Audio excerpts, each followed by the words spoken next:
but never has the opening line of "sending the clowns" been so appropriate. When these Republicans begging for Hunter Biden's testimony, get it, and now they say they don't want it publicly. Isn't it rich? White clowns. Jimmy Kimmel nailed it. Jimmy Kimmel nailed it. You know, if he testifies in public, they can't make it up behind closed doors. So here's Hunter Biden's deal. He goes to the Congress, he responds to the Congress, to the committee, and says, you know, yeah, I'll testify in public. You can put me under oath, ask me anything you want. Ask me anything. Yeah. And I'll reply in public, in front of TV cameras. Let's go, let's get it done. And what happens predictably, because there are a bunch of frauds on the committee, oh, no, we can't do that. We have to close the doors so we literally can make stuff up when we leave the committee room and speak to Fox News. Can't see it. They don't want the public to see this, Mike. What does that say? Their version. They, you know, it's like Colonel Jessup or whatever in A Few Good Men. They can't handle the truth. That's their problem. Yeah. They can't handle the truth. It goes against the narrative that they've established and tried to establish every day for months and months and months. Congressman Comer especially. I mean, some of the things he says on TV are absolutely just fraudulent. He makes it up, and he can't make it up if it's in public, and we all watch it. So Jen, Hunter called their bluff. Yeah. He said, okay, I'll come testify, but I want everybody to hear it. Now they've backpedaled. But also, this committee hasn't even pretended it has anything on Joe Biden himself, which ultimately is their goal, to find the head of the Biden crime family, as they call it, implicated in some great scandal. James Comer keeps saying, well, we got a lot of smoke, which they've created. They're billowing smoke into the room. Which they're creating in their back But no fire. They're not even pretending they have evidence that Joe Biden did something. I mean, this is what happens when MAGA runs into reality. Like you see it in courtrooms where grand juries have handed back indictments to indict the former president. You see it.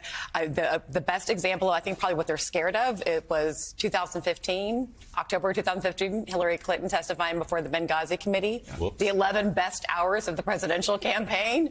You know, she's just like, what else do you have? That's what they're scared of, and they have from it's been going on for almost 10 years, from the Benghazi hearings to the special counsel that Trump appointed that looked at Hillary's emails for 5 years at the Justice Department, to what Comer is trying to concoct in these hearing rooms. Is they're trying to manufacture falsehoods that they think will help them politically, and they can't actually ever get it over the line. And I'll tell you what, there's also this element of this, which is a little bit of a political high wire act with Hunter Biden, right? You know, you've read these stories. We've all talked about him over the last few months, where when you read these stories, Hunter Biden's going on offense. You know, Abby Lowell and Hunter Biden going on offense. So, and the White House kind of going, oh, you know, we'd rather not have that. Yeah, okay, where, you know, the president loves his son, but, you know, how about like not going on offense? How about just staying quiet?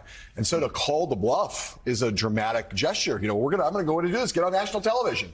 And could you imagine a better, I mean, it's not just that going in and performing well would be a huge triumph, but even better, which is to watch the committee kind of back away in the way that they have now. Hamina, expose themselves. You know, the committee has no clothes here. The emperors have no clothes. And for the Biden campaign, it must be, and the White House must be a little bit of a moment of like, well, maybe Hunter Biden and Abby Lowell know what they're doing. Maybe they went on offense because they knew or suspected that this would be the outcome. And it always feels better when you're controlling the situation. Sure. When you have agency and you're taking action and you're like they did. And I think Hunter testifying, Mika noted, most of the things, like we've heard everything before because he's written about in his books, he's done interviews, him sitting at this witness table and Republican members of Congress giving him a hard time about these very difficult things in his life, like that is not going to be good for him. The book is just if you think about what's in the book, it's just hard to imagine, other than like Mike Barnickel's autobiography, it's hard to imagine anything more horrifying than the things he's already admitted to in that book. And so what could happen on the stand in the committee room? The thing that the committee should be most afraid of is that Hunter has done damage to himself. Okay, the self-inflicted damage that Hunter has done to himself is awful, and he will cop to it. He will talk about it.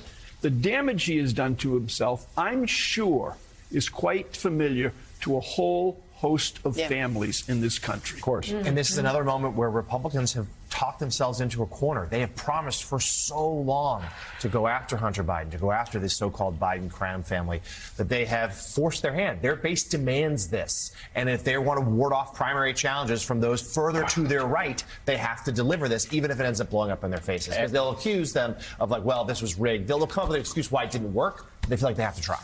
And remember, guys, a couple of star witnesses. One, a business partner of Hunter Biden's. He showed up and said, well, didn't really do anything with the president. He put him on speakerphone at dinner a couple of times, but they never talked about business. And the other star witness, Joe, you'll remember, I think is still on the lam. Yes. The guy who's an agent of the Chinese government, a Middle Eastern arms dealer or something like that. Yes. That was a star witness who just vanished, and I think they're still looking for him. Jets starting quarterback. And they tried to make a scandal out of that. Yeah. And then a couple of days later, we find out the reason he's vanished. He's an international fugitive, illegal arms dealer. He sold Iranian oil, smuggled it illegally to the communist Chinese. Like, this is Comer's star witness. This is the Republican Party's star witness. I do want to underline, though, and for Republicans who have ears to hear, because this is what Republicans, Mika, have overlooked from the start of this Hunter Biden hunt that they're on, to try to find something to attack him. Mike Barnicle just said every family, or most families, have a situation, maybe not just like Hunter Biden, but a situation where they don't want their children attacked publicly. They look at Joe Biden as a father and say, you got problems with Joe Biden, go after Joe Biden, leave the kids alone. For the most part, that's the case. They still don't understand that in that first debate when Donald Trump attacked Hunter Biden, attacked Joe Biden's son, they don't understand how much that backfired. There were conservative, hardcore, right-wing, pro-Trump conservatives whose articles I read, whose columns I read after that, who were outraged that Donald Trump went after another man's child. You know, voters know Joe Biden, and that's the problem here. To your point, every family knows or struggles with mental health challenges, or knows someone who has struggled and suffered, as Hunter has, and has done things that are against their core values. Every family is struggling in some way. Another thing voters are, many of them, parents. And when you go after Joe Biden's son, as you pointed out, the reason why it was such a turnoff is because not only was it his son, it was his remaining son. Like, how sick can you be? Especially when you don't have any evidence. And by the way, at this point, with people like Marjorie Taylor Greene putting up pictures of Hunter Biden that she scraped off the internet or whatever at his worst moments, I mean, what more does he have to lose than to go out there and say, okay, hit me? Well, again, come on, ask me anything at this point, you fools. And so they've called him out on it. The other thing is, going after Hunter Biden is going after Joe Biden's remaining son. Good luck with that. Didn't work very well last time. And remember, it's Joe Biden's son. It's not Joe Biden, as opposed to Trump, who has 4 indictments against him and $250 million civil suits and rape allegations. The bottom line here is what Republicans need to understand is this backfires against them. It backfired against Donald Trump. Because it's cruel. Backfiring against them. They can keep doing it if they want to. If they want to help Joe Biden, if they want to make Joe Biden more of a sympathetic figure, they can keep doing it. But it doesn't work. That's the bottom line.